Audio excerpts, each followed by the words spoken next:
यहाँ भारत अपनी पारंपरिक व्यवस्था से चल रहा है। यहाँ पर अलग अलग रियासतें हैं, यहाँ गांव का अपना राज है, गांव के अंदर अपना लोगों का राज है, गांव के ऊपर किसी का राज नहीं थोपा जा रहा। कोई पुलिस नहीं आ सकती, कोई फौज नहीं आ सकती, कोई व्यापार नहीं होता वहां, कोई पैसे का राज नहीं है, वहां लोगों का अपना राज है।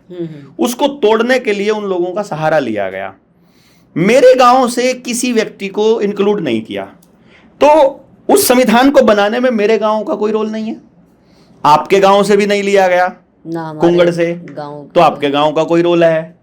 तो किस किस के गांव से किसी को नहीं लिया गया। अब डॉक्टर भीमराव अंबेडकर की भी यदि मैं बात करूं तो डॉक्टर भीमराव अंबेडकर को भी डॉक्टर भीमराव अंबेडकर के गांव ने चुनकर नहीं भेजा कि तुम हमें रिप्रेजेंट करो, जाकर तुम हमारी ये बात कहो। उन्होंने अपनी समझ और अपने ज्ञान से जो कहा, क्योंकि डॉक्टर भीमराव अंबेडकर को आज के समय में उपयुक्त या सही साबित करने के लिए अंग्रेजों को यह साबित करना पड़ेगा कि डॉक्टर भीमराव अंबेडकर ने जो लड़ाई लड़ी वो इसलिए जरूरी थी क्योंकि पहले शोषण हो रहा था गरीबों का। तो ये एक इमेज बनाई गई समाज के अंदर कि भेदभाव और छुआछात था। कुछ कहानियों को महिमा मंडित करके एक बड़ा लेवल पर गेम प्लान करा गया। किसी ने किसी आर्टिकल में लिख दिया, उस आर्टिकल की कहानी बन गई। कोई दंत कथा थी, उसको कहानी बना के किसी ने छाप दिया, बाद में उसी को रिसर्च के तौर पर किसी ने छाप दिया, बाद में वो अखबारों में आ गई, बाद में उसको ही सच मान लिया और लोगों ने मान लिया कि लोग एक दूसरे के ऊपर अत्याचार किया करते थे, जबकि रियलिटी ऐसी नहीं थी भारत के अंदर। इतिहास उस दौरान की समकालीन किताबें बताएंगी ना कि भाई किस तरह से लोग रहते थे। उस दौर की किताबों में ऐसा कोई वर्णन नहीं मिलेगा, अंग्रेजों के आने के बाद की किताबों में मिलेगा। तो वो एक प्योर, जिस तरह से आज अखबारों के अंदर हेडलाइन मैनेज की जाती है, वैसी किताबें मैनेज की जाती रही होंगी। तो जो संविधान जो बना है, संविधान को बनाने वाले लोग गांव ने सेलेक्ट करके नहीं भेजे थे। संविधान बनाने वाले लोगों को रिप्रेजेंटेशन जो है वो गांव ने नहीं सौंपा था।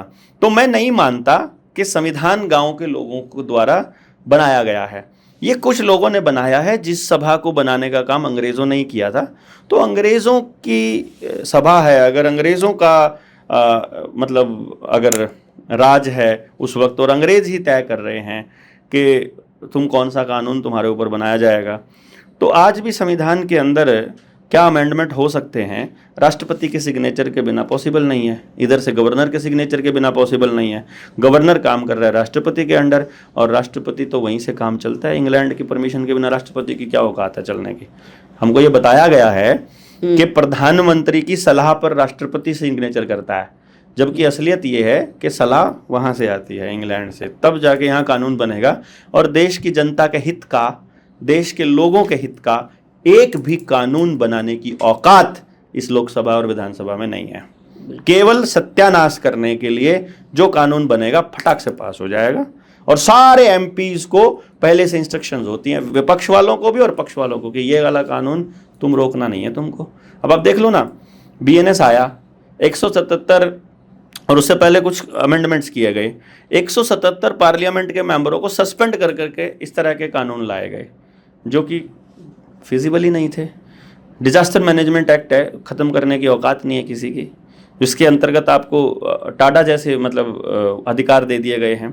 स्पेशल टास्क फोर्स बन रही हैं, बिना आरोप के, बिना शक के, बिना किसी सबूत के, बिना वारंट के किसी को भी घर से उठाने की तैयारी चल रही है, किसी को भी रगड़ने की तैयारी चल रही है, सोशल मीडिया पर बोलने वालों को रोकने की तैयारी चल रही है।